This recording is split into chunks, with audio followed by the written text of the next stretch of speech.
বন্ধুরা কেমন আছো? আশা করি ভালোই আছো। আমিও ভালো আছি। বন্ধুরা, তোমাদের জন্য একটা চটপটা চিকেনের রেসিপি নিয়ে এসেছি, যেটা তুমি সাইড ডিশ হিসেবেও ব্যবহার করতে পারো, আবার স্টার্টার হিসেবেও ব্যবহার করতে পারো। এই চটপটা চিকেনের রেসিপিটার নাম মাংস ভাজা। বন্ধুরা, নিশ্চয়ই ভাবছো মাংস ভাজা আবার কি রেসিপি, এ তো সবাই পারে। দাঁড়াও দেখাচ্ছি। এর জন্য 750 গ্রাম চিকেন আমি মাঝারি টুকরো করা নিয়েছি। ওই পরিষ্কার টুকরো করে নেওয়া মাংসগুলি ম্যারিনেটের জন্য মেশাবো 1/2 চামচ হলুদ গুঁড়ো, 1 চামচ লঙ্কার গুঁড়ো, 1/2 চামচ জিরে গুঁড়ো, 1 চামচ চাট মশলা। এর সাথে দিতে হবে 1 ছোট চামচ চিকেন মশলা, গরম মশলা বা মিট মশলা, যেটা অ্যাভেলেবেল তোমাদের কাছে, 1 ছোট চামচ লবণ, 1 বড় চামচ কস্তুরি মেথি,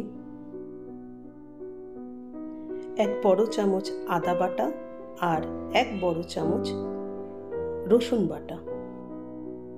সমস্ত উপকরণগুলি ভালো মতো আমরা মেখে নেব।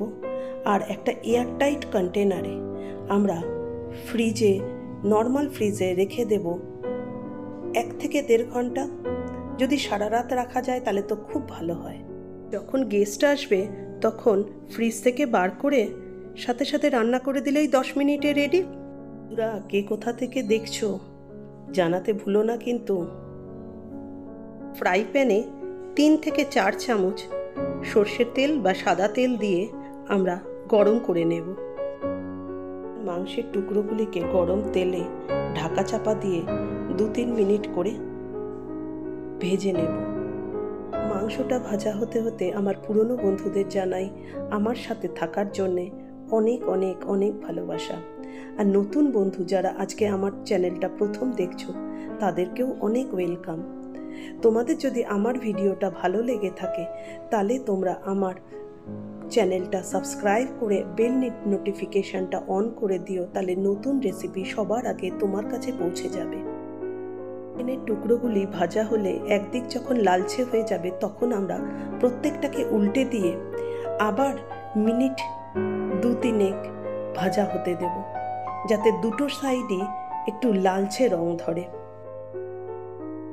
বন্ধুরা, আমার চ্যানেলে মাংসের অনেক ধরনের রেসিপি আছে। তোমরা যদি চাও তাহলে আমার চ্যানেলটা ভিজিট করে একটু দেখে নিতে পারো।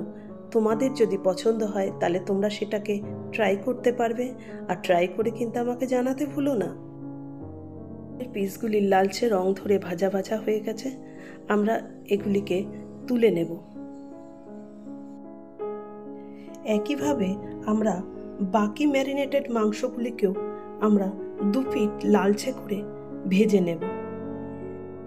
এই ভাজা মাংসটাকে তোমরা এমনিই খেতে পারো, কিন্তু তাকে আরেকটু টেস্টি করার জন্য একটা টুইস্ট দেব।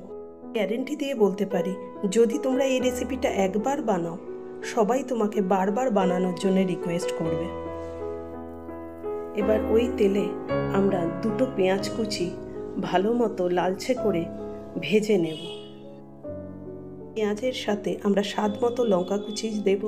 তোমরা যে যেরকম লঙ্কা খাও সেরকম লঙ্কা কুচি মিশিয়ে দেবে। পেঁয়াজ আর লঙ্কা কুচিকে অল্প লবণ দিয়ে আমরা হালকা আঁচে 2-3 মিনিট ভেজে নেব, যতক্ষণ না পেঁয়াজে লালচে রং ধরে। পেঁয়াজে যখন লালচে রং ধরবে তখন আমরা তার সাথে ভেজে রাখা মাংসগুলি মেশাবো আর ঢাকা চাপা দিয়ে আমরা কম আঁচে রান্না করব, যাতে মাংসগুলি সেদ্ধ হয়। আমরা এতে কোনো জল মেশাবো না। মাংসের থেকে যে জলটা বেরোবে তা দিয়েই মাংসটা সেদ্ধ হবে। মাংসের সাথে আমরা একটা ছোট টমেটো কুচি আর 2 টেবিল স্পুন সয়া সস মিশিয়ে আবার মিনিট 5 ঢাকা দিয়ে রান্না করে নেব। আমাদের মাংস সেদ্ধ হয়ে এসছে। এবার ওই মাংসটাকে আমরা ততক্ষণ অবধি ফ্রাই করব যতক্ষণ না মাংসের জলটা শুকিয়ে তেল ছেড়ে আসে। আর এই চিকেনের মধ্যে কিছুটা তাজা ধনেপাতা কুচি ছড়িয়ে দিয়ে ঢাকা দিয়ে মিনিট 2 রেখে দেব। বন্ধুরা, মাংসের থেকে তেল বেরিয়ে গেছে আর এই জুসি চিকেন ফ্রাই আমাদের পরিবেশনের জন্য তৈরি। যদি তোমাদের এই চিকেন ফ্রাই রেসিপিটা ভালো লেগে থাকে তাহলে তোমরা লাইক, কমেন্ট, শেয়ার করতে ভুলো না। আজ আসি বন্ধুরা, ভালো থেকো, সুস্থ থেকো, আনন্দে থেকো। আবার তোমাদের সঙ্গে দেখা হবে কোনো নতুন রেসিপি নিয়ে।